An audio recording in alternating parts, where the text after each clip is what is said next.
하나님 말씀은 신약성경 히브리서 13장입니다. 신약성경 히브리서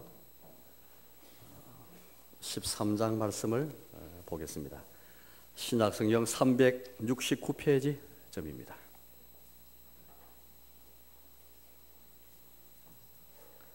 히브리서 13장 10절에서 16절까지를 제가 봉독하겠습니다. 우리에게 제단이 있는데 장막에서 섬기는 자들은 그 제단에서 먹을 권한이 없나니 이는 죄를 위한 짐승의 피는 대제사장이 가지고 성소에 들어가고 그 육체는 영문 밖에서 불 사람이라. 그러므로 예수도 자기 피로써 백성을 거룩하게 하려고 성문 밖에서 권한을 받으셨느니라.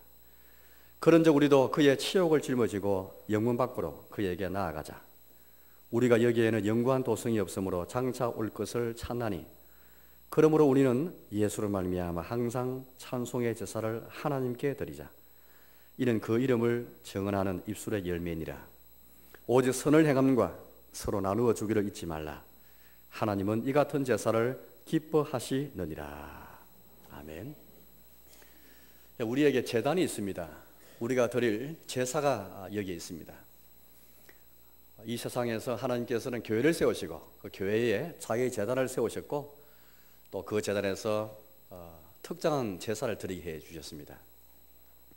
우리에게 있는 제단이 어떤 제단이고 우리가 이 제단에서 드려야 할 제사가 어떤 제사일까요? 흔히 우리가 가끔 대화에서나 기도 가운데서 제단, 제사라는 말을 가끔 사용합니다.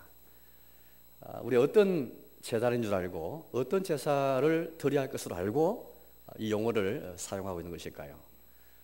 또 오늘 은혜 주님 받았는데 우리에게 이 제단이 우리 이웃에게 전거될 뿐 아니라 다음 세대에 이 제단을 넘겨줘야 할 것인데 이 제단에서 드려야 할 이 제사를 우리가 넘겨줘야 할 것인데 다른 무엇보다도 이 제단과 제사를 넘겨주는 것이 가장 이 기성세대, 우리 세대의 책무일 것입니다. 도대체 어떤 종류의 제단이 우리에게 있기에 어떤 종류의 제사를 드리기에 이 제단과 제사를 그렇게 저들에게 개성하기를 원하는 것일까요?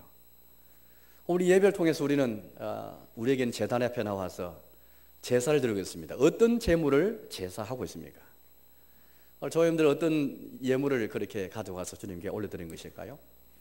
우리 아시는 것처럼 구약 성경에서 제사장은 특정한 지파, 특정한 사람만 제사하는 게 었습니다만은 그러나 이제 예수님 안에서 저와 여러분들이 다 함께 왕같은 제사장들입니다.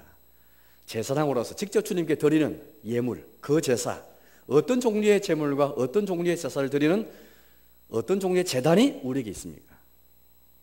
또 이것이 하나님의 교회가 사회 한복판에 있는데 세상 한복판에서 이 제단을 가지고 있다면 세상 사람이 볼 때 우리에게 있는 제단은 어떤 제단으로 전거되고 있는 것일까요? 이웃들이 보기에 우리가 드릴 제사가 어떤 제사로 비춰지고 있는 것일까요? 이웃을 향해서, 우리 다음 세대 향해서, 우리 수로에 대해서, 주님을 향해서 우리에게 있는 제단이 어떤 제단이며 우리가 드린 제사 어떤 제사인가, 어떤 예물을 드리고 있는가. 저는 오늘 이 말씀을 가지고 여러분께 설교를 하려고 합니다. 오늘 여기 성경 말씀 보니까 우리에게 있는 제단은 특별히 찬송의 제사를 드리는 곳이다, 그렇게 말씀하고 있습니다. 15절 말씀을 제가 읽어보겠습니다. 15절입니다. 그러므로 우리는 예수를 말미암아 항상 찬송의 제사를 하나님께 드리자. 우리에게 있는 제단은 이 제사가 드려지는 곳입니다. 찬송의 제사입니다. 여러분 이 말씀을 가만히 생각해보면 얼마나 감사할 일인지 모르겠습니다. 우리에게 있는 제단은 더 이상 구약 시대처럼 우리의 속죄를 위해서 동물을 잡거나 피 흘리는 일이 더 이상 필요가 없습니다.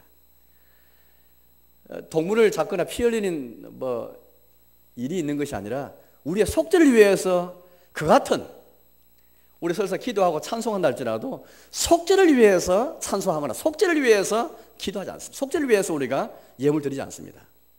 오늘 여기 말씀 보니까 찬송의 제사를 드리자, 그렇게 말합니다.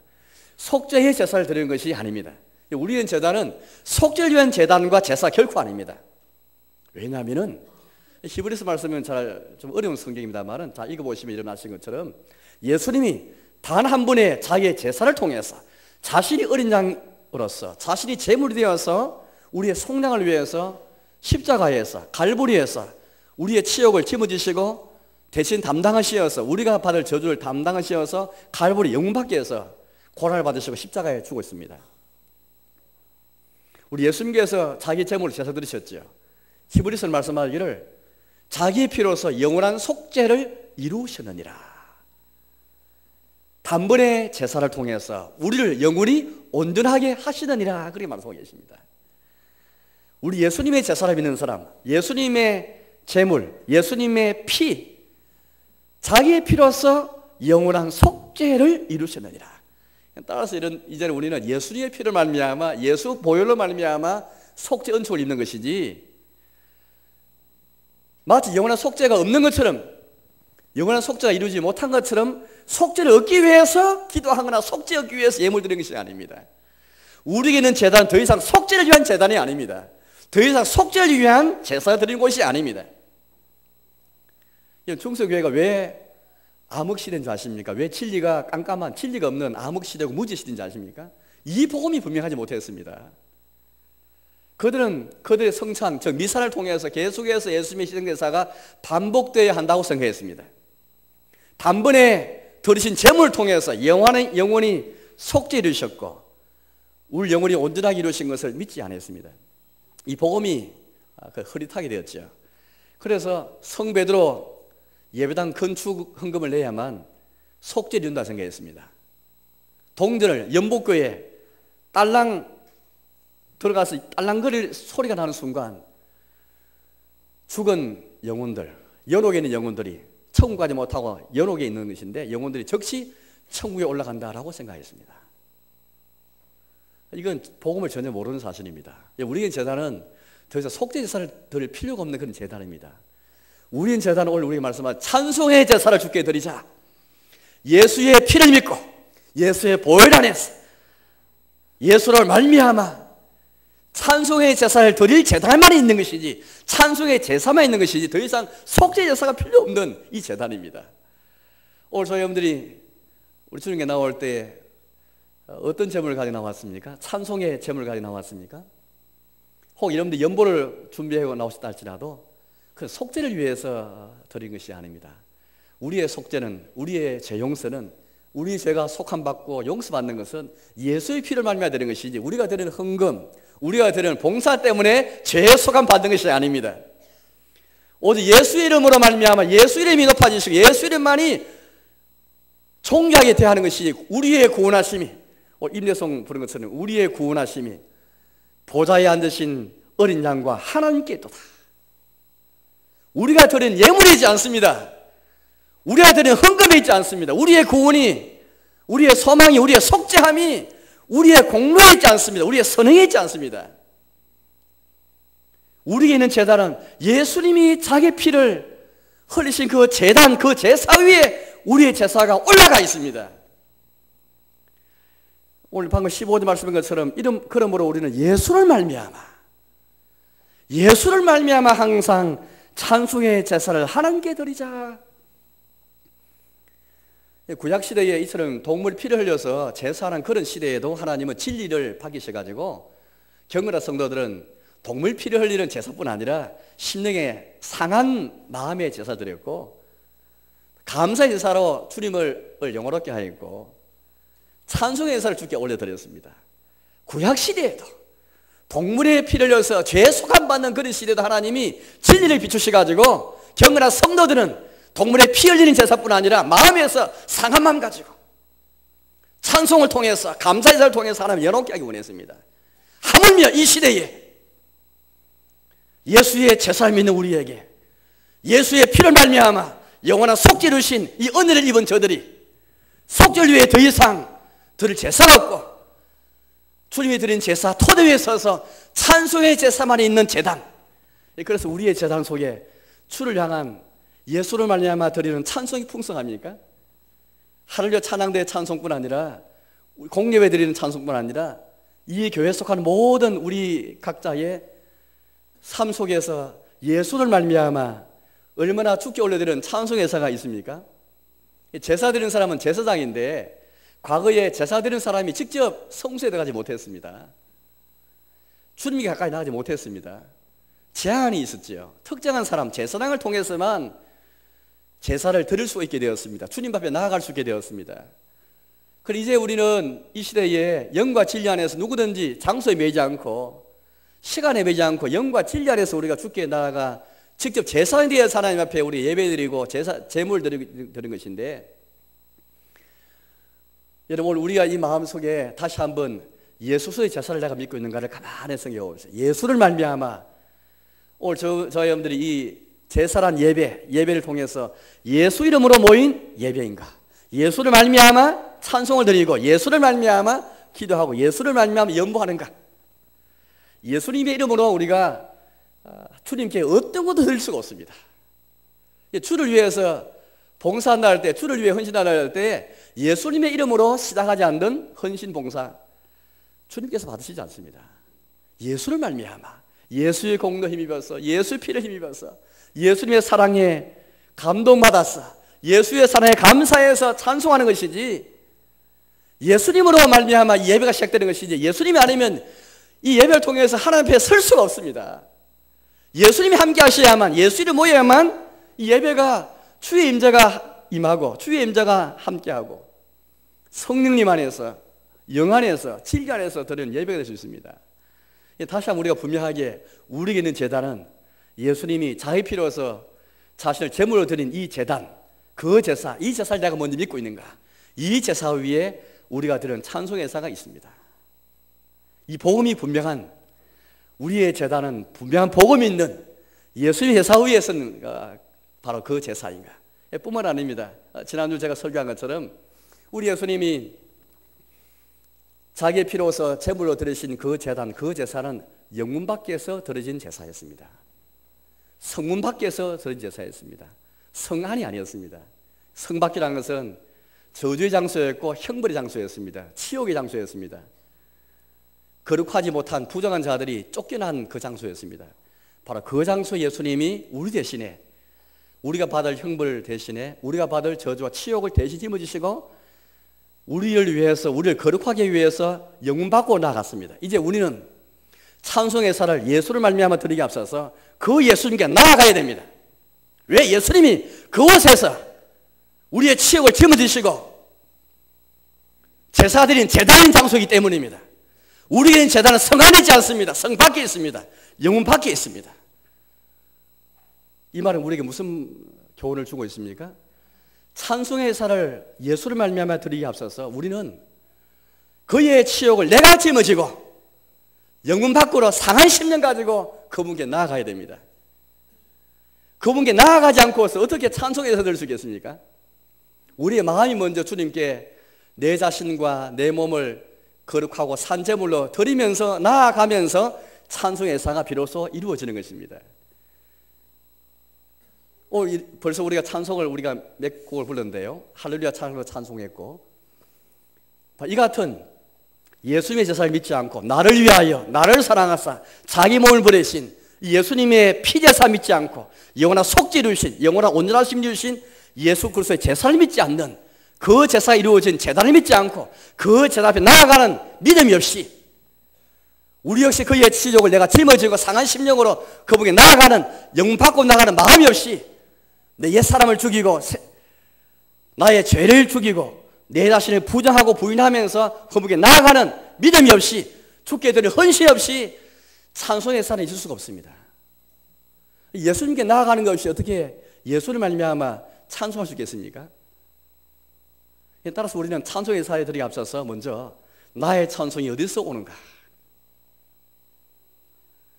우리가 왜 오늘 새벽기도 시간에도 시편 65편 말씀 보았지만 왜 모든 육체가 다 주의 전에 나옵니까? 왜 기도하기 위해서, 왜 찬송하기 위해서, 소원을 시행하기 위해서 나옵니까? 예, 바로 여기에는 우리 주님의 은혜가 있고 또 주의 사랑이 있고 예수의 피를 말미암아 우리에게 허락하신 속죄 은총이 있고 예수 그리스도의 공로를 말미암아 하나님께서 우리에게 응답하시는 은혜가 있기 때문에 그 찬송이고 기도가 있는 것입니다. 우리의 찬송이 예수를 말미암아 그냥 노래 부르는 게 아닙니다. 이것으로 말미암아 다른 종교의 노래, 일반 유행가라든지 다른 노래와 구별되는 것은 여기에 있습니다. 우리의 찬송, 우리의 신령한 노래가 이것과 구별되는 것은 이런 이유 때문입니다. 예수를 말미암아 찬송의 예사를 드리는가. 구약시대 때 한번 생각해보시죠. 제사장이 헌제자로부터 예물을 받아가지고 흠없는 제물인 것을 조사하고 검사해가지고 까다로운 규칙과 절차를 통해서 제물을 드렸습니다. 그 제물 속에 흠이 있거나 점이 있거나 결점이 있으면 안 됩니다. 깨끗하고 순수한 제물을 받아가지고 순전한 심령으로 제사 드렸습니다. 그 같은 마음을 가지고 우리도 찬송을, 이 찬송의 예물과 제물을 주님께 올려드리고 있습니다. 직접 드리는 것입니다. 찬양대원도 마찬가지. 찬양대원은 또 이 마음으로 내가 주님께 직접 올려드린다. 우리 모든 교회들도 내가 직접 제사장으로 사는 게 올려드린다. 연보도 마찬가지고 또 기도도 마찬가지고, 비록 우리 장로님이 기도했지만은 장로님 대표해서 함께, 교회를 대표해서 온 교회가 함께 기도를 통해서 예물 드리고, 할렐루야 찬양단 대표해서 찬양했지만은 또 우리가 또 찬송을 불렀지만 함께, 교회가 함께 이 찬송을 예물로 주께 올려드리는 것입니다. 이것이 바로 공제의 의미입니다.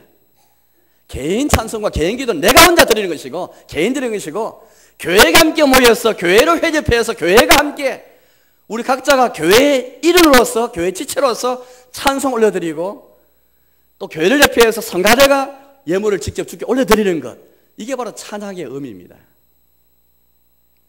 예수를 말미암아 찬송해서 된다면은 항상 드려야 할 것입니다. 여기에 그런 부가어가 있지 않습니까? 예수를 말미암아 항상 찬송의 제사를 하나님께 드리자. 항상. 다윗은 하루에 3번 기도했습니다. 저녁 시간에, 아침 시간에, 점심 때, 정오에 탄식하면서 근심하면서 기도했더랬습니다. 그런데 기도는 하루에 7번 했습니다. 혹 저희 교회에 이제 교회에 처음 출석하시고 아직 신앙에 입문한 분이 계시다면은 기도하는 훈련도 해야 되겠죠. 특별히 찬송하는 훈련을 많이 됩니다. 왜냐하면은 예수를 말미암아, 예수의 공도 의지에서, 예수님 피 때문에 거기에 우리의 구원이 있고 소망이 있고 영생이 있고 천국이기 때문에 예수를 말미암아 우리가 새로운 생명과 새로운 삶에 대한 그런 복을 받았기 때문에 예수를 말미암아 환경에 구애받지 않고, 시간에 구애받지 않고, 장소에 구애받지 않고 하나님을 찬송하는, 노래하는 이 훈련받아야 됩니다. 하루에 7번씩 다윗처럼 찬송하고 계십니까?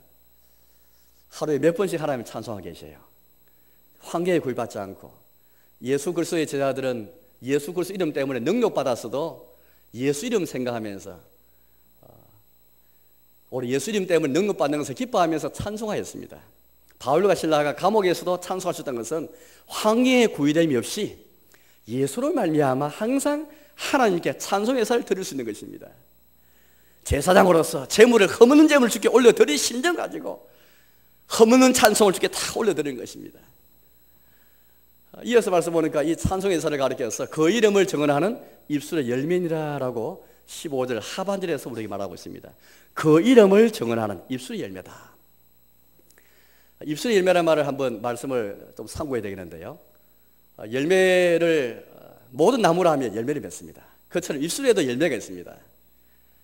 각 나무마다 합당한 고유한 그런 열매가 있지 않습니까? 이처럼 입술에도 열매가 있다는 것입니다. 그런데 오늘 이 말씀은 구약 성경에 있는 말씀을 인용한 것이고요. 호세아서 14장에 있는 말씀이고, 또 이 입술의 열매라는 것은 히브리서 12장 15절 말씀 보시면 썬뿌리가 나옵니다. 썬뿌리라는 것은 뿌리가 썩기 때문에 열매도 썩게 되어 있습니다.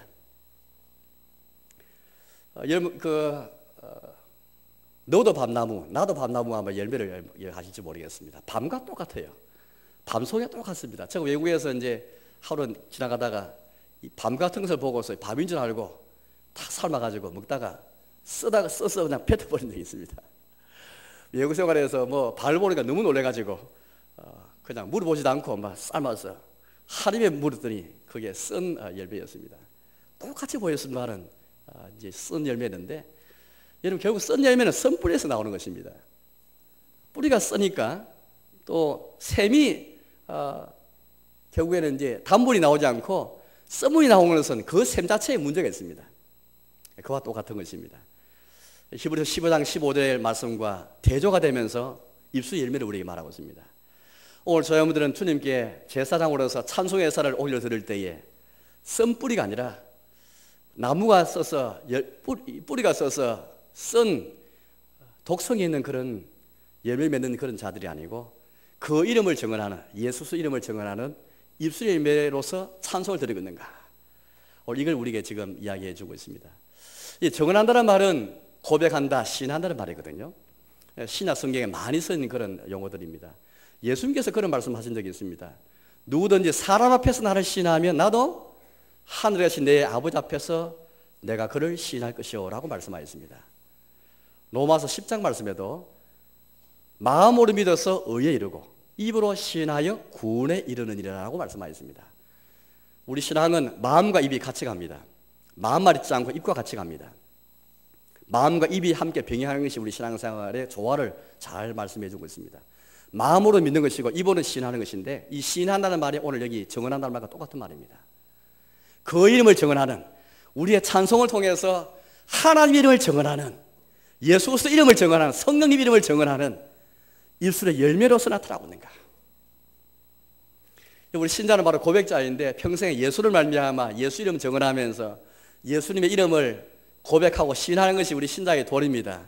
누구든지 성령으로 말미암지 않고는 예수를 주라 시인할 수 없다라고 말씀하셨습니다. 사람 힘으로 예수를 외식하는 사람은 그냥 예수를 시인할 수 있겠지만, 그러나 진정으로 시인하는 것은 성령님의 역사 아니고는 원수 앞에서도 또 안 좋은 환경에서도 예수를 시인하는 것은 참 쉽지 않습니다. 성령님의 힘으로 가능합니다. 그런데 그것이 바로 찬송이에요. 그 이름을 증언하는, 그 이름을 고백하고 시인하는 입술의 열매인가. 하루에 7번 이상 그렇게 예수 그리스도 이름을 증언하면서 입술 열매를 통해서 찬송하고 계십니까? 환경이 좋든 환경이 좋지 못하든 간에, 바울처럼 신라처럼 감옥에 있던 환경이랄지라도 예수 공로 힘입어서, 예수의 피를 힘입어서 그 이름을 찬송하고 계십니까? 대부분 우리가 찬송가 가운데서도 여러 찬송가도 종류가 많습니다. 그러나 특별히 예수 그리스도의 지혜를, 우리 주님의 사랑과 하나님의 은혜를, 주님의 능력을, 하나님의 권세를 찬송하는, 직접 그 이름을 증언하는, 그 이름을 고백하는 이 찬송을 많이 불러야 됩니다. 얼마나 우리가 이런 찬송을 통해서 하나님 이름을 증언하고 주 이름을 고백하면서 우리의 사랑을 고백하고 얼마나 우리의 마음을 주께 드리고 있습니까? 이게 바로 찬송의 제사인 것이죠. 직접 그 이름을 증언하는 제사처럼 올려드리고 있습니까? 에베소서 말씀 보시면 그런 말씀이 있습니다. 시와 찬미와 신령한 노래로 서로 화답하고 라는 말씀이 있습니다. 찬송가도 보시면은 앞부분에 보면 주로 경배와 찬양이라는 제목 아래 주님을 직접 찬양하는, 찬송하는 노래가 있는 반면에 어떤 노래는 보면은 우리끼리 서로 화답하는 찬송이 있습니다. 혹은 자기 자신을 향한 찬송이 있습니다. 시편에도 그런 찬송이 있죠. 내 영혼아 하면서 자기 영혼을 각성하면서 자기 자신에 대한 찬송이 있기도 합니다. 서로를 향한 찬송이 있기도 합니다. 특별히 우리가 그 이름을 증언하는 주님의 사랑을 참 높이고 주 영광을 높이고 하나님의 권세를 나타내는 그 찬송이 특히 우리에게 많이 필요합니다. 우리 예배 가운데서 주의 이름에 감격해서 주의 이름 때문에 주의 보혈을 말미암아 주께 직접 올려드리는 이 예물, 그런 예물로서 입술의 열매로서 찬송이 있습니까? 우리 입술에 어떤 열매가 있습니까? 우리 교회 입술에 어떤 열매가 있습니까? 교회를 함께 모였을 때 얼마나 하나님 앞에 찬송을 통해서 찬송 제사를 주께 입술 열매로서 우리 주께 드리고 있습니까? 그 이름을 증언하고 있습니까? 교회가 모여서 찬송했지만은 그 이름을 증언한 찬송이었고, 입술 열매가 되지 못한다면 우리에게는 제단은 형편없는 제단이 되고 말 것입니다. 예수님의 제사를 믿지 않는 그분께 나아가는 것이 없이 그냥 드린 노래에 불과할 것입니다. 위대한 신앙의 시기에는 위대한 찬송이 나왔습니다. 예수 그리스도 이름에 감당하고 예수 그리스도 이름 때문에 은혜를 받고 예수 그리스도 이름에 감격해하고 예수 이름 때문에 감사가 넘치는 그 시기에는 위대한 찬송이 나왔습니다. 교역사 보시면은 위대한 찬송이 나왔을 때 그런 때가 있었는데요, 다 그때에는 이처럼 예수를 말미암아 예수 그리스도 이름 때문에 큰 은혜를 받고 그 이름을 증언하는 것에 벅찬 경건한 성도가 있었습니다. 교회가 부흥하고 우리의 개인이 부흥할 때 그때의 위대한 찬송이었습니다. 오늘 이 찬송가에 실린 이 수록된 찬송가를 보시면, 그 배경을 보시면 다 그런 배경이 있습니다. 하나님을 향한 위대한 신앙의 은혜를 받지 않고 찬송이 나올 수 없지요. 우리도 마찬가지입니다. 예수를 말미암아 그 이름을 증언하는 것이 찬송이기 때문에 예수 이름으로 말미암는 삶이 뒷받침되지 않고 예수 이름 때문에 은혜 입는 삶이 없이는 예수 이름으로 주님의 그 사랑에 감격하는, 감사하는, 높이는 그런 마음 없이 우리 찬송을 드릴 수 없습니다. 예수로 말미암아 항상 하나님께 찬송의 제사를 드리자. 그 이름을 정언하는 입술의 열매니라. 그렇게 우리 말씀하십니다. 그런데 사랑하는 교회 여러분, 오늘 16절 말씀 보니까 이 15절 이어지는 말씀인데요, 뭔가 좀 16절은 15절 말씀과 찬송의 사와 뭔가 좀 어색하고 낯선 그런 내용처럼 보입니다. 제가 16절 말씀을 읽어보겠습니다. 오직 선을 행함과 서로 나누어 주기를 잊지 말라. 하나님은 이 같은 제사를 기뻐하시느니라. 하나님께서 왜 갑자기 16절 말씀 통해서 선을 행하는 것, 서로 나누어 주는 것을 왜 갑자기 말씀하는 것일까요? 또 잊지 말라 그렇게 말씀하십니다. 잊어버리기 쉽기 때문에 우리에게 경고하는 말씀 같은데요, 이거 도대체 무슨 교훈을 주는 말씀이겠습니까? 여러분, 대개 우리는 이걸 잊어버릴 때 참 많습니다. 우리는 찬송의 제사를 말로만, 입으로만, 입술 열매로만 생각하는 경향이 참 많습니다. 찬송을 통해서만 찬송한다고 생각할 때가 참 많습니다. 찬송의 제사는 찬송가 부르는 것으로만 찬송해 서는 것이 아닙니다. 그걸 잊어버리지 않도록 하기 위해서 잊지 말라 하시면서 주신 말씀이 16절 말씀입니다. 16절 하반절 말씀 보니까 이 같은 제사는 하나님이 기뻐하신다라고 말씀하고 계십니다. 찬송은 그 이름을 정언하는 입술 열매이지만은 하나님이 기뻐하신 제사가 되기 위해서 이 같은 제사는 하시면서 오직 선을 행함과 서로 나누어 주리 잊지 말라라고 말씀하고 계십니다. 찬송의 제사는 공예배 시간에 우리가 찬송을 통해서 말로, 입술로 우리가 드리는 제사인 것은 분명합니다. 그러나 공예배를 마치고 나서 우리의 삶 속에서 영적 예배, 삶의 예배, 우리의 모든 생활 속에서 선을 행하는 것과 서로 나누어주는 이 제사, 이걸 통해서 주의 이름을 정언하는 찬송의 제사인데, 우리는 대개 찬송을 통해서 입술로만 부르는 찬송가만 찬송에 생각하는 겁니다. 그렇지 않습니다. 오늘 우리의 문제 어디 있을까요? 우리의 이 한국교회 문제 어디에 있겠습니까? 이번 세월호 참사를 통해서 많은 걸 생각하는 가운데 우리 스스로 한번 자성해보고 한국교회와 우리 교회와 우리 자신을 생각해봐야 되겠는데, 우리 얼마나 내 자신이, 개인이 입술을 통해서만, 찬송가를 부르는 걸 통해서만 찬송해 드리고 있지 않는가. 이 같은 제사는 하나님 기뻐하신다는데 우리 생각대로만 하나님이 기뻐하시는 이 중심을 가지고 이 같은 제사를 드리고 있는 걸 한번 생각해 보십시오. 진정한 신자라면, 진정하게 양심이 악을 깨닫고 양심이 새로워진 신자라면 이제 우리의 인생의 방향은 하나님의 기쁘시하는 것이 인생의 중심이고 방향인 것입니다. 하나님이 영원하게 하고 주를 기쁘시하는 것이 경건한 성도의 가장 기본 자세입니다. 우리 신앙생활은 나의 종교적 유익을 얻기 위해서, 나의 종교적인 보람을 얻기 위해서 신앙생활하는 것은 아닙니다. 이것이 기타 종교와 큰 차이점입니다. 기타 종교의 중심엔 자기가 있습니다. 자기 행복과 자기 유익을 위해, 자기 선을 위해서 종교생활을 합니다. 그러나 우리는 그렇지 않습니다. 가장 우선은 하나님을 기쁘시하는 것입니다. 창조주 하나님, 조물주 하나님 인정하면서, 우리의 구주 하나님 인정하면서 그분을 기쁘시하는 중심. 하나님을 기쁘시한다는 것은 바로 이 앞에 히브리서 11장 말씀 보니까 믿음장이지 않습니까? 에녹을 말하면서, 에녹은 죽지 않고 하나님과 동행한 사람인데 그의 동행을 통해서, 하나님과 동행한 삶을 통해서 하나님을 기쁘시게 하는 자란 증거를 얻은 사람이 에녹이었습니다.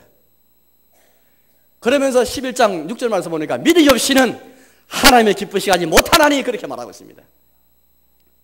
우리의 이제 삶은 믿음의 삶인데 그건 곧 하나님을 기쁘시게 하는 삶입니다. 눈에 보이는 것으로 만족하는 것이 아니라 하나님을 기쁘시게 하는, 눈에 보이지 않는 하나님을 기쁘시게 하는 것이 우리의 신앙의 중심이고 태도입니다. 그렇다면 찬송의 제사, 이 같은 찬송의 제사를, 주님이 기쁘시는 제사를 드리기 위해서 말로만 드리는 찬송뿐 아니라 오직 선을 행함과 나눠주는 제사를 주께 함께 병행해서 드리고 있는가. 우리의 문제는 말로만, 입으로만 목청껏 소리 높여서 드리는 찬송만 있는 것이 아닌가. 한국교회의 문제가 무엇이겠습니까? 이번에 우리가 세월호 참사를 통해서 여러 가지 각도에서 많은 걸 우리가 반성하지만 특별히 이번의 일이라는 것은 우리 모두가 다 함께 참여한 죄고 문화의 문제였습니다. 이번에 한번 보십시오.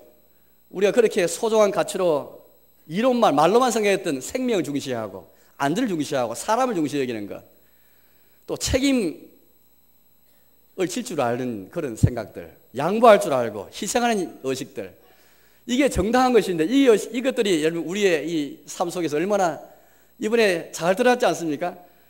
희생하고 양보하는 사람, 책임을 지는 사람은 그렇게 많지 못했습니다. 많은 사람들은 책임감과 거리가 멀고 양보와 거리 멀고 희생과 거리 멀었습니다. 생명을 중시하고 안전을 중시하는 것 거리가 멀었습니다. 국민의 정서와는 거리가 멀었습니다. 그런데 이건 우리가 비판만 했을 게 아니고 우리 역시 그 죄악에 참여했습니다.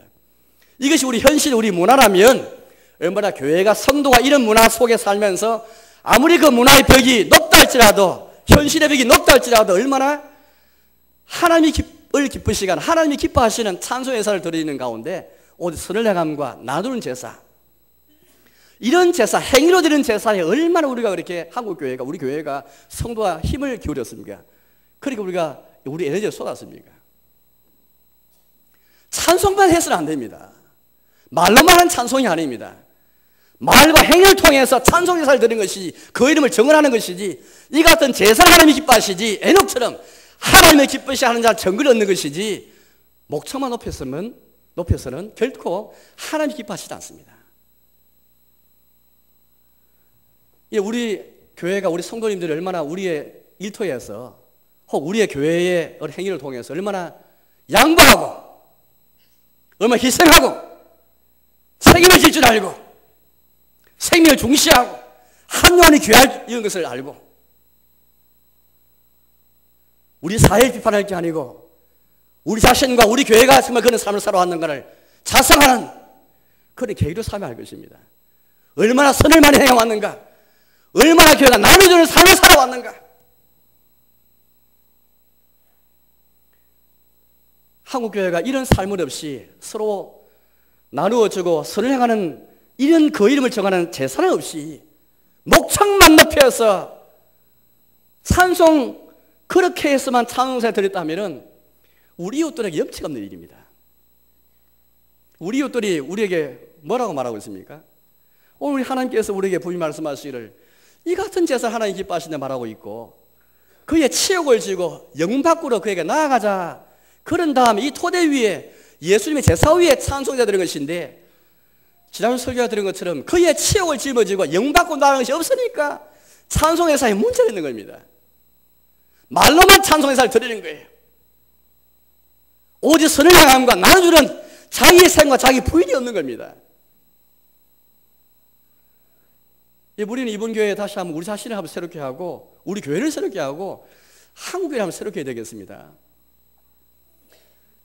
우리 예수님이 자기의 피를 통해서 우리를 구속하신 것은, 송장하신 것은 선한 일에 열심히 하는 자기의 친백성이 되기 위해서라는 말씀을 디도서 2장 14절 말씀에서 언제가 설교한 적이 있습니다. 바로 그 선한 일들입니다. 이제 우리는 구주 예수의 나타나심, 예수님의 출생과 십자가를 통해 나타난 하나님의 은혜를 우리가 이미 보았습니다. 그 은혜가 무엇이냐 합니다. 또 장차 예수의 재림을 통해서 나타날 하나님의 영광에 나타나심, 은혜에 나타나심 우리가 또 기대하고 소망하고 있습니다. 그 사이에 이 세상에 살아가고 있습니다. 이제 우리의 삶의 의미는 선한 일에 열심히 하고 경건치 않은 것을 버리고 오직 신중함과 의로움과 경건함으로 사는 것입니다.